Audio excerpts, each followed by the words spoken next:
નગરપાલિકામાં કેલેન્ડર કૌભાંડ મામલે મ્યુનિસિપલ કોર્પોરેશન તુષાર સુમેરાએ પ્રતિક્રિયા આપી છે। પહેલી વખત કેલેન્ડર છાપવામાં આવ્યા છે। કેલેન્ડર અંગે ડેપ્યુટી કમિશનરની આગેવાનીમાં કમિટી બનાવવામાં આવી છે। કેલેન્ડર અંગે ખરાઈ કરવામાં આવી રહી છે। Calendar order, work order, tender અંગે ખરાઈ કરવામાં આવી રહી છે। રેડ કોન્ટ્રાક્ટથી કેલેન્ડર બિલ ચૂકવાયેલું છે। બિલ કરીને ટેન્ડર દ્વારા કામ આપવામાં આવેલું છે। કેલેન્ડર કૌભાંડમાં કોઈ ગેરરીતિ થઈ ન હોવાની વાત પણ તેમણે કરી છે। કેલેન્ડર અંગે ડેપ્યુટી કમિશનરની આગેવાનીમાં એક કમિટીની રચના કરવામાં આવશે। મ્યુનિસિપલ કમિશનર તુષાર સુમેરા દ્વારા નિવેદન આપવામાં આવ્યું છે।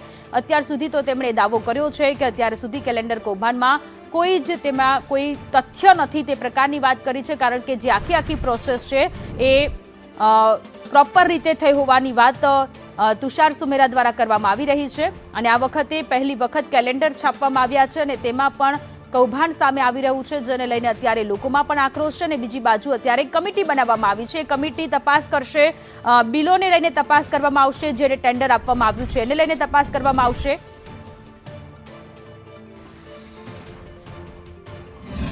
એટલે કમિટી બનાવી અને અમે ડેપ્યુટી કમિશનરના અધ્યક્ષસ્થાનમાં એક કમિટી બનાવી।